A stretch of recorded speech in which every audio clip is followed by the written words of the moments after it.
Bharatiya Janata party आमचं मुंडकं छाटतंय, ते slow poison आहे असं म्हणत शिवसेनेचे नेते माजी मंत्री अब्दुल सत्तार यांनी नव्या वादाला तोंड फोडलं। शिंदेंनी त्यांना ठाण्यात बोलावून घेतलं, त्यांची कान उघडणी केली आणि तोपर्यंत लगेच शिवसेनेचे दुसरे आमदार संजय गायकवाड यांनी अब्दुल सत्तारांच्या विधानाला पाठिंबा दिला।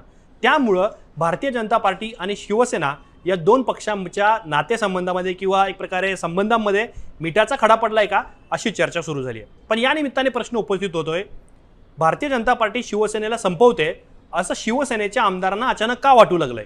यापूर्वी सुद्धा शिवसेनेच्या अनेक नेत्यांनी भारतीय जनता पार्टीवरती उघड टीका केलेली होती, परंतु अब्दुल सत्तारने ज्या पद्धतीने विधान केलं की भाजप आमचं मुंडकं छाटतंय आणि एक प्रकारे भाजप हे स्लो पॉयझन सारखं आहे, अशाच प्रकारच्या विधानाला सत्तारांच्या विधानाला संजय गायकवाड पाठिंबा देताना दिसत आहेत। आणि या सगळ्या प्रकरणावरती शिवसेनेचा कुठलाही वरिष्ठ नेता त्याच्यावरती सारवासारव करत नाही किंवा त्या विधानावरती एक प्रकारे त्याच्यावरती व्यक्त होत नाही, हे सुद्धा या गोष्टीतून एक वेगळेपण दर्शवतं। पण खरंच प्रश्न उपस्थित होतोय की शिवसेनेच्या आमदारांना असं का वाटायला लागलं की भाजप आम्हाला संपवायला निघाली आहे?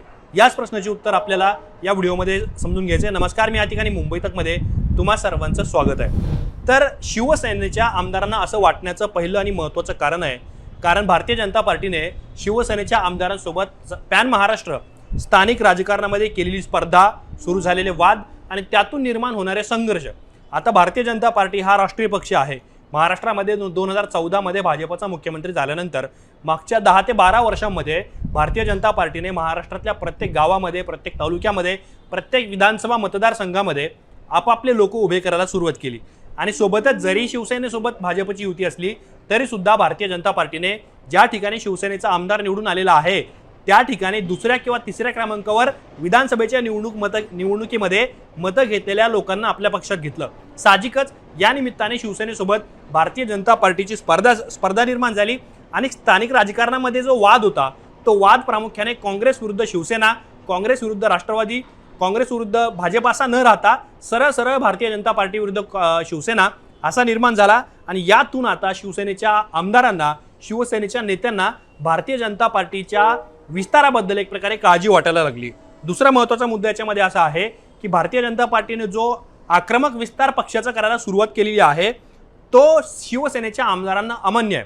म्हणजे उदाहरण द्यायचं झालं तर अब्दुल सत्तार अनेक वाहिन्यांवरती बोलताना असं म्हणाले की आमची सत्ता असताना, आम्ही मुंबईत सत्तेत एकत्र असताना सुद्धा नगरपालिका निवडणुका असतील, महानगरपालिका निवडणुका असतील, जिल्हा परिषदेच्या निवडणुका असतील, आमच्या बालेकिल्ल्यामध्ये भारतीय जनता पार्टीने विजय मिळवले। आणि एक प्रकारे त्यांचं जे विधान होतं की आमचा मुंडकं छाटण्याचा प्रयत्न होतोय तो सुद्धा त्यालाच अशाच प्रकारचा त्याला रेफरन्स होता। त्यामुळं भारतीय जनता पार्टीचा जो विस्तार आहे तो शिवसेनेच्या नेत्यांना अमान्य आहे।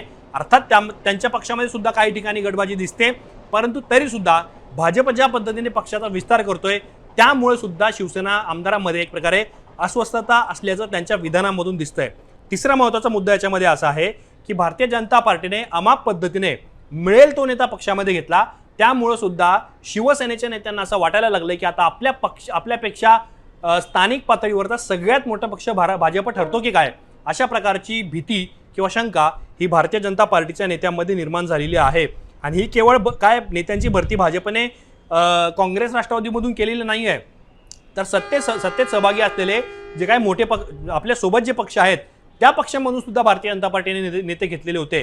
महानगरपालिका निवडणुकीला तुम्ही बघितलं असेल, कल्याण डोंबिवली असेल, बदलापूर असेल किंवा पश्चिम महाराष्ट्रातले काही भाग असतील, खास करून मुंबई असेल, अनेक ठिकाणी भाजपने मित्रपक्षातील नेत्यांना सुद्धा भारतीय जनता पार्टीमध्ये प्रवेश दिलेला होता। त्यामुळं आणि सगळ्यात महत्त्वाचं काय आहे की भारतीय जनता पार्टीने महाराष्ट्रामध्ये किंवा देशभरामध्ये ज्या वेळेला सत्ता मिळवली त्यावेळेला त्यांनी 100% भाजप अशा प्रकारचा कार्यक्रम जाहीर केला आणि तो राबवला सुद्धा। त्यामुळे सुद्धा घटक पक्षांमध्ये एक प्रकारे नाराजी असल्याचं दिसतं आणि त्यामुळेच अब्दुल सत्तार आणि संजय गायकवाड यांच्या या विधानातून ते प्रतीत होतं। सगळ्यात महत्त्वाचा मुद्दा ज्या पद्धतीने मी सांगितलं की बाळासाहेब ठाकरे यांच्या काळापासून शिवसेनेचे जे बालेकिल्ले आहेत ते बालेकिल्ले भारतीय जनता पार्टीने निवडणुकीच्या माध्यमातून जिंकून घेतल्यामुळे सुद्धा शिवसेना एक प्रकारे अस्वस्थ झालेली आहे। आणि म्हणूनच शिवसेनेला वाटायला लागलंय की भारतीय जनता पार्टी आता आम्हाला संपवायला निघाली आहे, जसं सत्तार सांगतायत। सगळ्यात महत्त्वाचा मुद्दा याच्यामध्ये असा आहे की स्थानिक पातळीवरती भारतीय जनता पार्टीने एक प्रकारे मजबूत स्थान निर्माण केल्यानंतर ज्या ठिकाणी शिवसेनेची चांगली ताकद आहे, शिवसेना स्ट्रॉंग आहे, त्या ठिकाणी शिवसेनेला पर्याय म्हणून भारतीय जनता पार्टी समोर आल्याचं आपल्याला पाहायला मिळतं। यापूर्वी भाजप शिवसेना असं सरकार महाराष्ट्रामध्ये ज्या वेळेला राहिलं किंवा तसा आमदार किंवा तशी एक प्रकारे तसा निवडणुकीत तसा त्या युतीचा उमेदवार जर तिथे जिंकलेला असेल तर समोर काँग्रेस आणि राष्ट्रवादी असायची. पण यावेळेला मात्र भाजप आणि शिवसेना या दोन पक्षांमध्ये उघड स्पर्धा किंवा संघर्ष आपल्याला पाहायला मिळतोय. तशी सुद्धा चर्चा राजकीय वर्तुळामध्ये आहे. आणि सगळ्यात महत्त्वाचा मुद्दा याच्यामध्ये असा आहे की आमची सत्ता असताना आम्हाला विचारलंच जात नाही आहे. ही जी तक्रार आहे अब्दुल सत्तारांची, ही तक्रार सुद्धा अनेक गोष्टींना एक प्रकारे अनेक याचे अर्थ अनेक काढले जाऊ शकतात. म्हणजे आम्ही सत्तेत असताना आम्हाला ना पालकमंत्री विचारतात, ना आम्हाला निधी मिळतो, ना आम्हाला स्थानिक कार्यक्रमांमध्ये बोलवलं जातं. अशा अनेक तक्रार शिवसेनेच्या आमदारांच्या आहे. एकनाथ शिंदे यांनी सुद्धा या प्रकरणाला ॲड्रेस करण्याचा प्रयत्न केलेला आहे.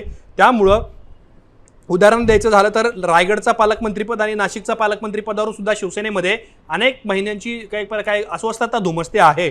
त्यामुळं सुद्धा सत्तेमध्ये आपल्याला वाटा मिळत नाही आहे. आपल्याला सत्तेमध्ये अधिक वाटा मिळावा ही जी भावना शिवसैनिकांमध्ये किंवा शिवसेनेच्या नेत्यांमध्ये आहे. त्यामुळे सुद्धा दोन्ही पक्षांमध्ये स्पर्धा निर्माण झाल्याचं पाहायला मिळतं. त्यामुळं सत्तेत असताना सुद्धा आम्हाला विचारलं जात नाही आहे. स्थानिक पातळीवरचं राजकारण असेल किंवा भाजपचा आक्रमक विस्तार असेल, सगळ्यात महत्त्वाचं म्हणजे एक प्रकारे भाजपने ज्या नेत्यांना प्रवेश करून घेतलं त्यामुळं आपल्यापेक्षा भाजप मोठा होतोय की काय, ही जी भीती शिवसेनेच्या नेत्यांमध्ये निर्माण होते आहे किंवा तशी सुरुवात झालेली आहे.